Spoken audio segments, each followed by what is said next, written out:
very much.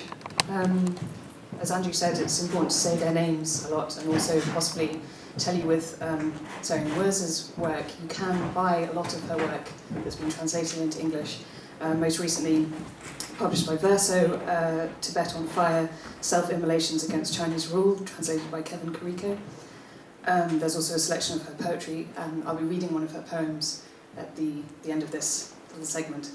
To start off with, just to introduce her in a quotation, Woeser has been one of the few Tibetan authors and poets to write in Chinese, and she has faced house arrest and state-enforced intimidation because of her writings. With thanks to Kat Lucas at English Pen and to Dechen Pemba at Tibetan Writers Abroad, I was able actually to email with her, which is a complete privilege. She was able to email back. I wrote to her to ask if there was anything she would like me particularly to say. Why am I here? What should I be saying? Why on earth? What have I got to say that could do any kind of justice to what she is writing, or what I should be saying about her writing? Is there anything I should address or highlight, or to consider in solidarity with who she is and what she does? And she spoke of, and I quote her email, and all the errors are my own and due to reliance on Google Translate, she spoke of her perilous, unpredictable future, and she says, but I still want to have faith, that she insists upon no compromise. And she writes, this is my position, I want to have more courage and wisdom. This month Taiwan will publish my new book about the history and reality of Tibet, and the plight of Tibetans and efforts, and so on. And she writes, I send you my new poem, maybe you can give some reference. Perhaps in your response to my poetry, there is such a theme, such as exile, longing, waiting, return, freedom, which is in my heart, the idea, whether geographical or spatial, that I have only one, namely Tibet, Tibet, Tibet. And as a postscript to her email, she also graciously answered a question I'd thrown in, really out of curiosity or some slightly bashful attempt at levity. I asked what her favourite songbird was. And her typed reply, it began with this glyph that I'm sure you've seen on your keyboards. It's right next to I think it's underneath on PCs, the hashtag key. It's called a tilde. It's that little kind of undulating wavelength shape, almost. And she started the postscript with that.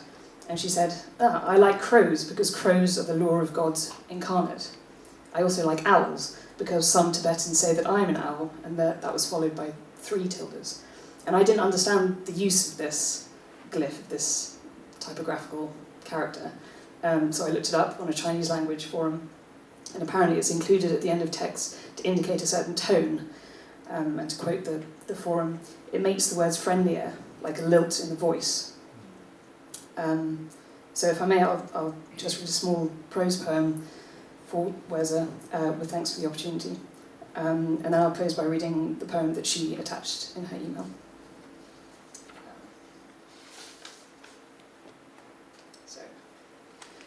The joy that comes with releasing birds, and the imagery of releasing birds, is of course linked to the knowledge that they were never really rightly yours to hold in the first place.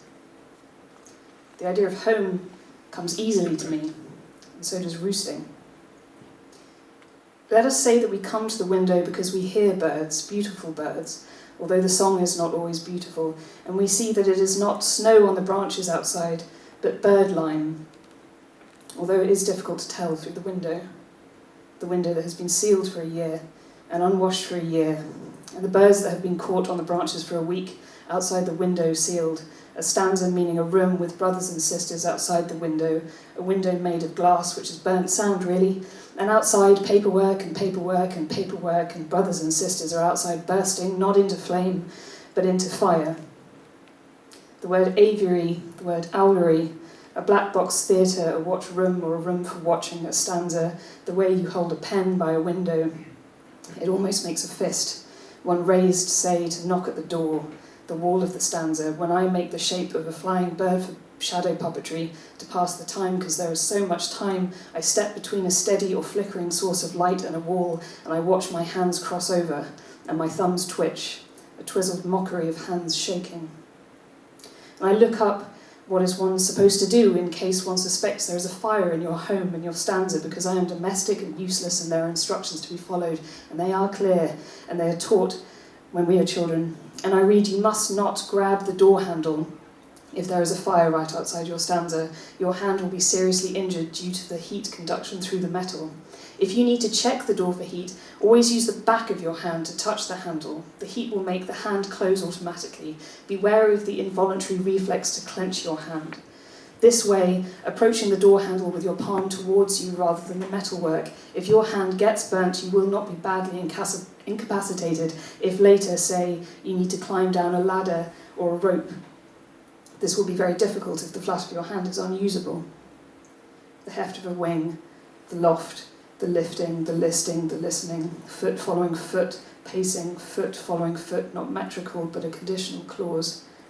And the words of architecture dictionaries, words taking flight, the absurdity of interiors that I am used to and you are not, nouns I cannot parse but will be led to by the index, words like squinch, pendentive, the narthex, apes trailing, apps trailing, this word, this sounding out, a parliament of owls, the famous collective noun for crows, holding out a fist as if waiting for a trained or trainable bird of prey to return to the gauntlet, on the stance of one having just released one, with thanks.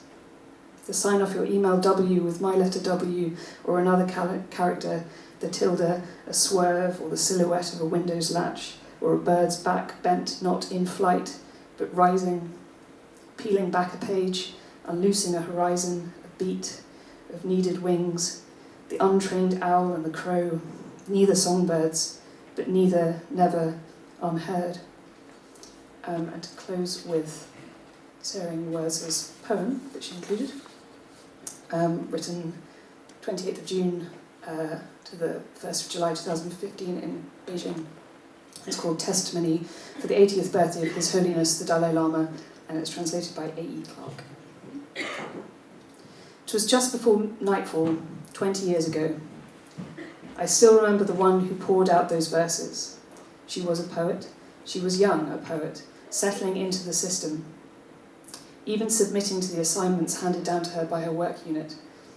But by luck, it turned out beautifully when she was dispatched to a spa at the hot springs east of Lhasa. The place swarmed with tradition and folklore, uncanny but charming, like the water snakes darting in the pools. There was a temple, and nuns with shy smiles who chatted matter-of-factly about Guru Rinpoche and Dakinis. I felt great affection for them, though we had barely met. I live within and disregard the human web outside. Thus, heedless of the braying and the blows, I seize what lights my path and write it down. The refrain, on the road a pious mudra's not complex, but it ill suits a tainted brow, a string of special mantras, is not hard, but they're jarring from lips stained with lies. I clutch a flower not of this world, and search with glistening eyes in haste before it perish, that I may present it to an old man in a deep red robe, a wish-fulfilling jewel, a wisp of a smile. These bind the generations tight.